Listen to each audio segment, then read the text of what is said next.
Greetings, everyone. I'm Shonda M. Parks, and I'm here today with my lovely cousin. She said that right. Delonda Burns. Indeed. Today we have just viewed, or actually had a wonderful showing of the movie Acrimony, Tyler Perry's latest movie, and we want to talk about that movie today. Yes, it was a really good movie. Don't you think?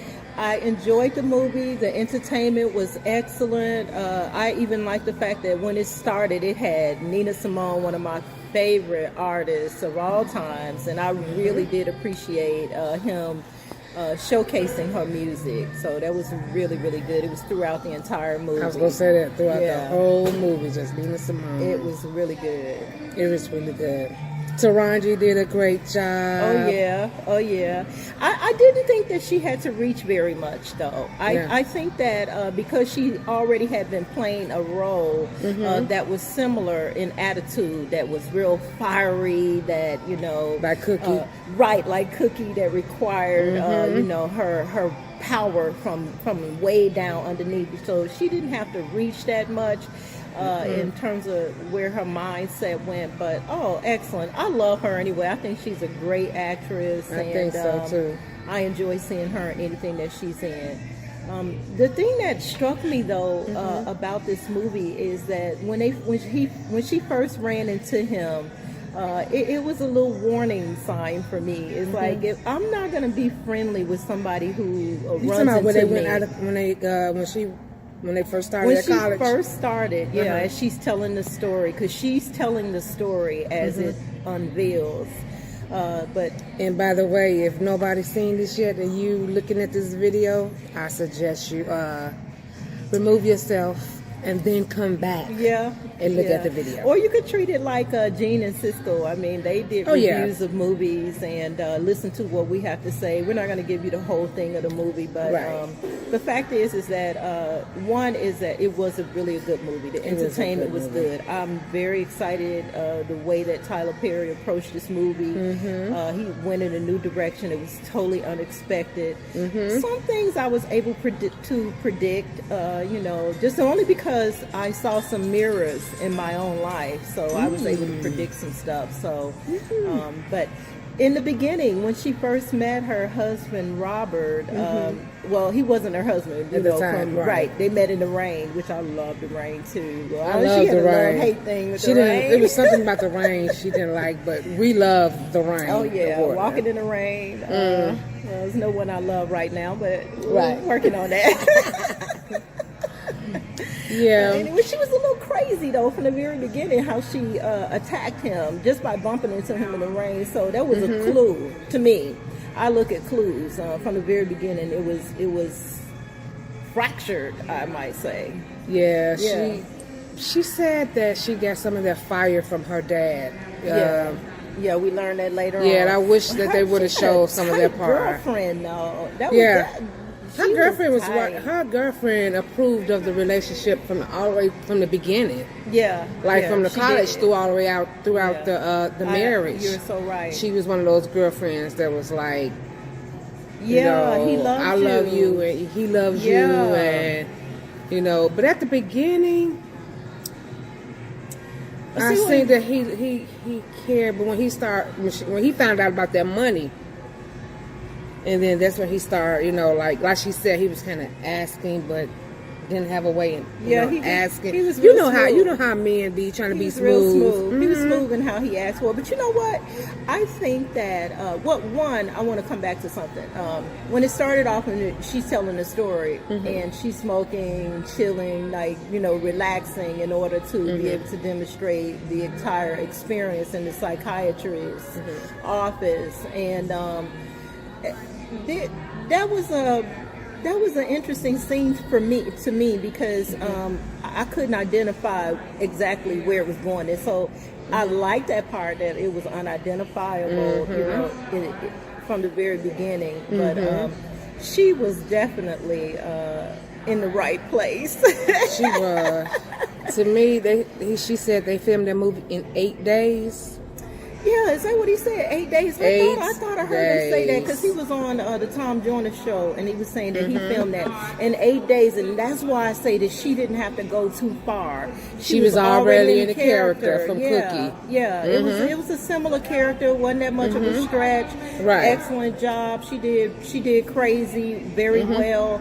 But a lot of black females, so-called black females, can do crazy very well. Yeah. And it was very relatable. The movie was very relatable to the fact that hurt woman.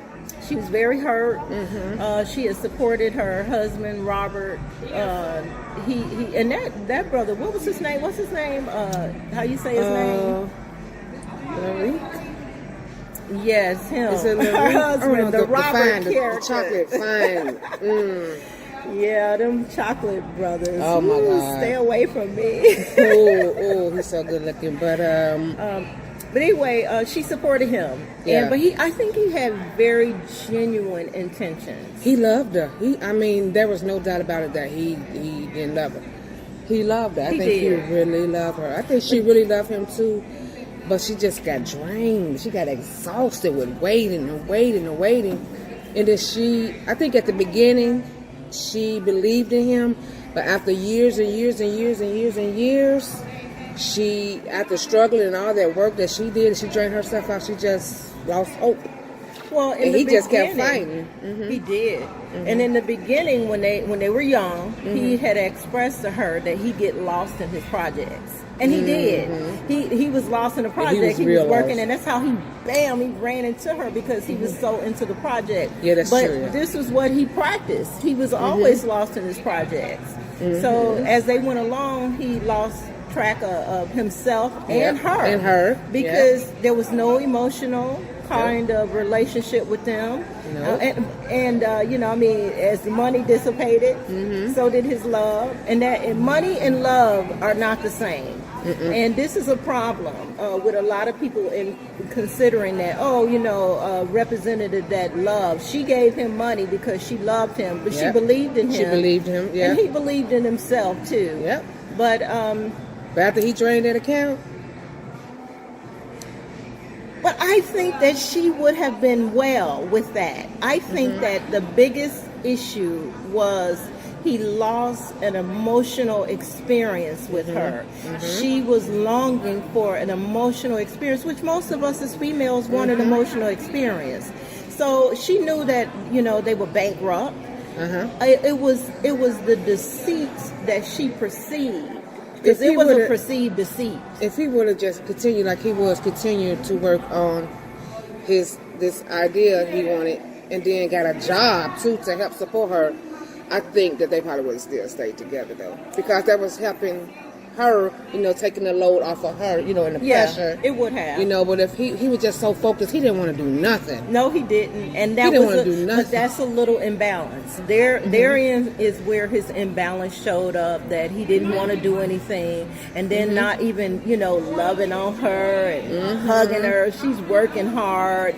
But in his mind, he lost that. But in his mind, he wanted to give her that boat. He wanted to get her that apartment up there. He wanted to get her that car.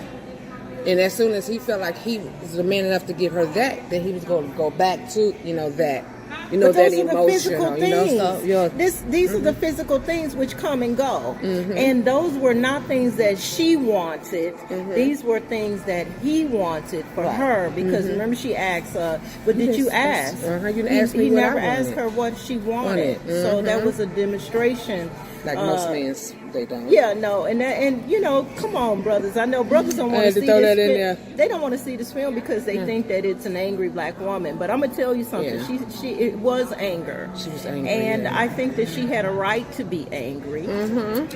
She just did not ever learn in her life how to place her anger and how to demonstrate through her anger. Right. And this was a big, big problem with her that she showed through her life. And then she had one of her sisters in her ear. Oh my God! Now see, I don't even want to tell you what I want to call her. I ain't she gonna had say that it, one sister in her ear that never liked him. She was two in her ear. What? Never liked him from when she met him in college. Right, when he showed up at the house, she was very rude. So it was, I really did enjoy the aspect of how they showed her. I think that what Tyler Perry did in this movie was a real high exaggeration of what happens in love, and when females are feeling like the man is not doing exactly what he should after her sacrifice. And I could tell you personally, I've had an experience in my life where I've worked hard, build with a man, and then only to turn out that, you know, the relationship did not work. And in the end, I felt like she did, was you didn't fight for me. Well, see, I think that every man needs to know that a sister, all females, no matter who they are, no matter what race, nationality, creed, or whatever, they want a hero. Right. And men, if they can understand that, right, that we need heroes in our lives. Yep. Well, you want to be my head of the household, baby, you better be a superhero. You gotta be a superhero. Are we cussing on this video? Because I was about to. I've been trying to control myself. Yeah, just throw in a little cuss words. Yeah, well, motherfucker, you need to understand that we need a hero. We need a hero. But what would you give this movie? Would you rate this movie? Would you give this movie a thumbs up? Oh, no doubt. No doubt. I think that Tyler Perry, he did a great job. Tyler Perry did a great job. It was very different. Produced and directed the whole movie. Yeah. And you messed up. Let me tell you, you messed up the industry with going in there and doing it 8 days. But what you did for me as an artist and my cousin, you showed us that it doesn't take all that Hollywood has been putting out, and that we too are inspired by what you did. That's why you the motherfucking man, Tyler. Hey, So loved it. But also, just to come back to the movie real quick, family interference. Yeah. Or was it family protection? So I mean, we have to ask these questions because it was like a protection. Yeah, it was protection that also was interference. But they were concerned about her well-being, which any family should be concerned about her well-being. But he didn't have any family that was interacting in the relationship at all. And that is an imbalance because it was mostly her family. And they were completely against him, but he didn't have no family.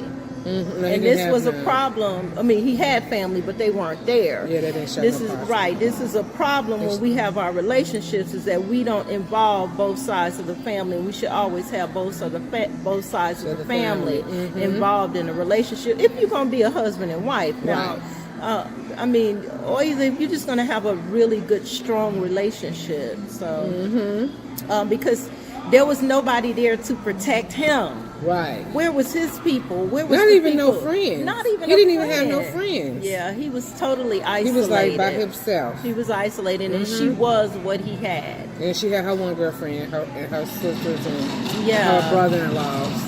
Yeah, but I admired his courage to continue. I admire his perseverance. I do. I really admire that because there's not a lot of men out here that's willing to go homeless. You know, and then when he was offered that $800,000 deal right there, he knew his worth. He knew how much. What was the Gale? What's the name of it? The Gale Force. The Gale Force. Yeah. His machine, electronic device, some machine. His battery. He really wholeheartedly believed in that. Yeah. The idea. Put his blood in it. He put everything. Homeless. Yeah. Now, we have to talk about the other female because, wait, hold on. Before I go there, let me just say that since we're talking about the character Robert, one of the things that I think that I'm taking away from this, and I hope that this can be a reflection to my future relationships, is that he should have not moved on to a relationship with that female so quickly.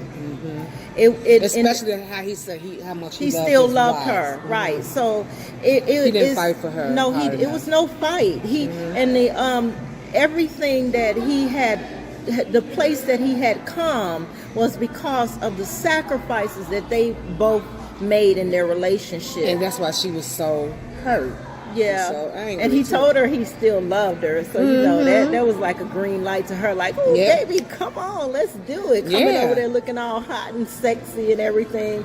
So he moved too fast into that other relationship, and the other female did not, in my opinion, when I put it to a mathematical formula. And remind you, there was a female he cheated on her with back in college. Right.